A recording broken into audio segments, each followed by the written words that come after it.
Hello viewers, स्वागत है आपका अपने यूट्यूब चैनल कुमावत क्लासेस पर। आज हम भारतीय शासन के दो सबसे शक्तिशाली पदों के बारे में बात करेंगे। जी हाँ, राष्ट्रपति एवं प्रधानमंत्री। ये दो पद भारतीय शासन व्यवस्था में सबसे शक्तिशाली पद माने जाते हैं, जिनके निर्णयों का प्रभाव केवल एक क्षेत्र या एक जिले या एक राज्य तक नहीं अपितु पूरे भारतवर्ष पर होता है। इस वीडियो में हम भारत के राष्ट्रपति एवं प्रधानमंत्री के कार्यों, कर्तव्यों और उनकी शक्तियों के बारे में बात करेंगे और देखेंगे तुलनात्मक अध्ययन करके कि दोनों में से किस पद की शक्तियां सर्वाधिक है। भारत के राष्ट्रपति की शक्तियां एवं कार्य। राष्ट्रपति देश का प्रथम नागरिक माना जाता है।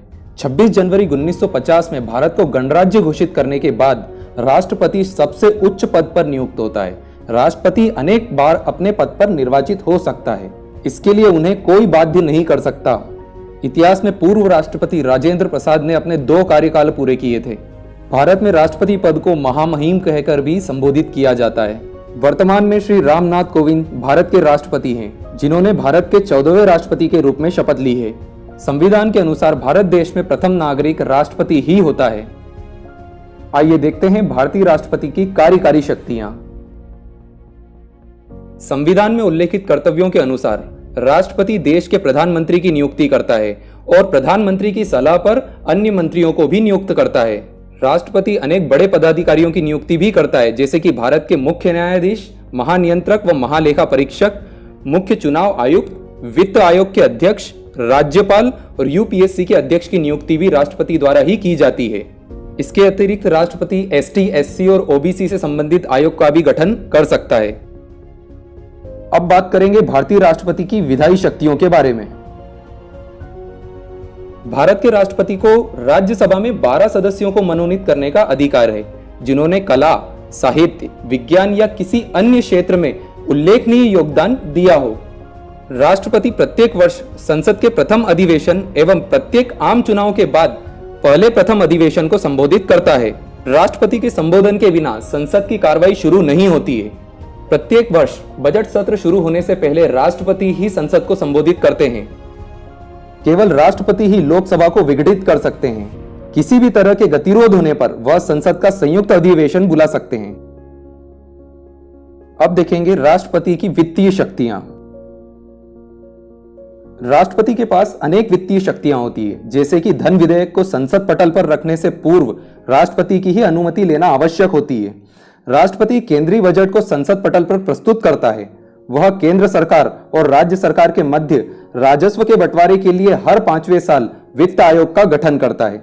किसी राज्य शासन द्वारा विशेष अनुदान मांगे जाने पर राष्ट्रपति से अनुमति लेना आवश्यक ही होता है।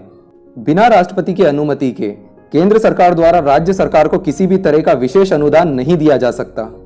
केंद्र सरकार द्वारा वित्तीय योजनाओं और उनसे संबंधित वित्त बजटों की जानकारी समय समय पर राष्ट्रपति को देना होती है। बिना ऐसा किए केंद्र सरकार ना तो किसी वित्तीय योजना को आगे बढ़ा सकती है, ना ही किसी धन विधेयक को पारित करवा सकती है। अब बात करेंगे राष्ट्रपति की न्यायिक शक्तियों पर। जी हां, भारत के राष्ट्रपति को क्षमादान देने का अधिकार होता है। भारत के राष्ट्रपति भारत के मुख्य न्यायाधीश की नियुक्ति करते हैं।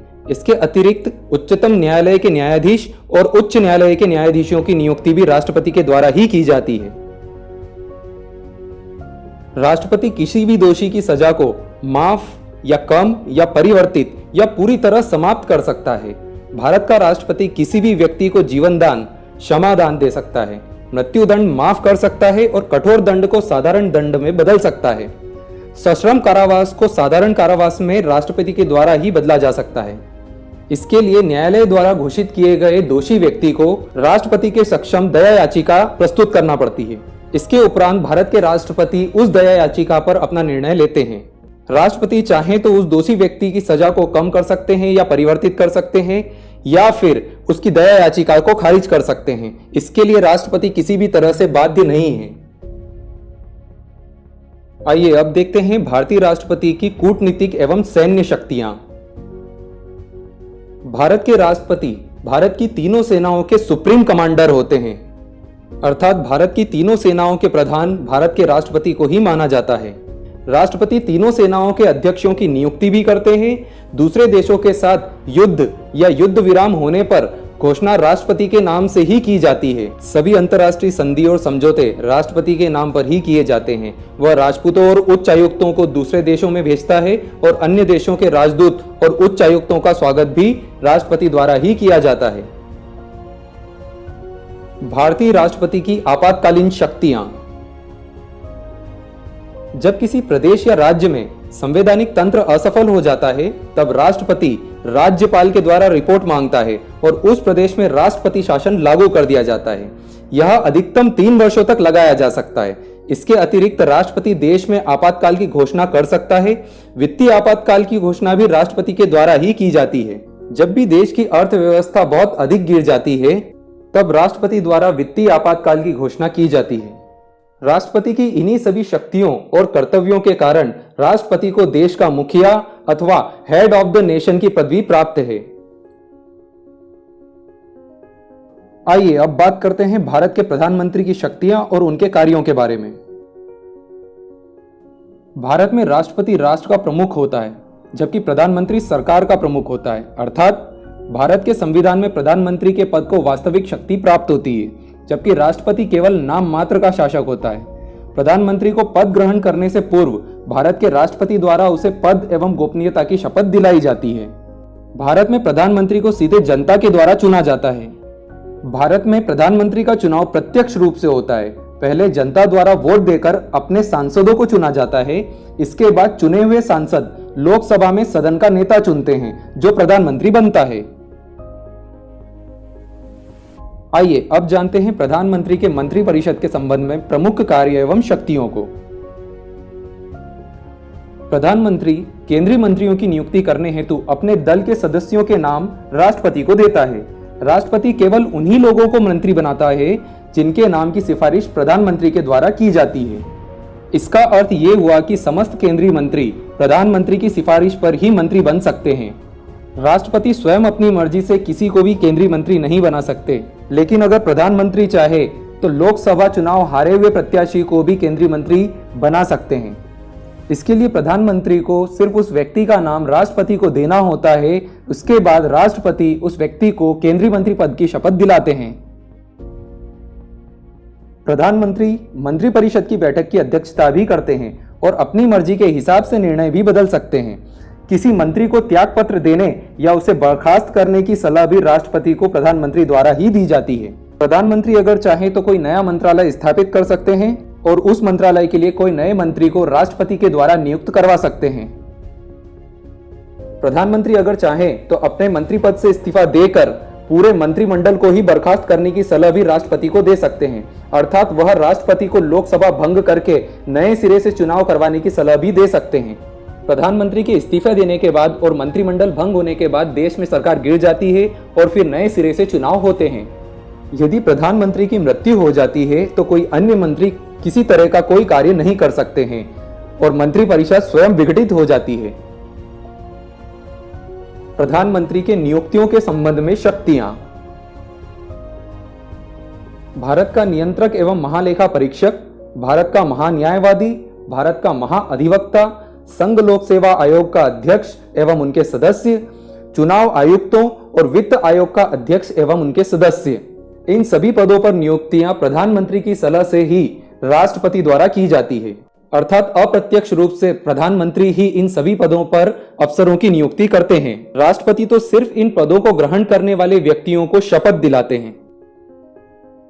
प्रधानमंत्री के देश हित में निर्णय लेने की शक्तियां। जैसा कि मैंने आपको बताया, प्रधानमंत्री सरकार में प्रमुख व्यक्ति होते हैं, इसलिए प्रधानमंत्री को देश हित में निर्णय करने का पूर्ण अधिकार होता है, जिसका प्रभाव संपूर्ण देश पर होता है। जैसे कि किसी महामारी के फैलने की आशंका होने पर वह प्रतिबंधात्मक आदेश दे सकते हैं। देश की आंतरिक सुरक्षा को बनाए रखने के लिए किसी भी केंद्र सरकारी एजेंसी को आदेश दे सकते हैं। यहाँ तक कि सीबीआई और आईबी जैसी जांच एजेंसियां भी सीधे प्रधानमंत्री को ही रिपोर्ट करती हैं। भारत में योजना एवं नीति आयोग भी प्रधानमंत्री की अध्यक्षता में ही कार्य करता है।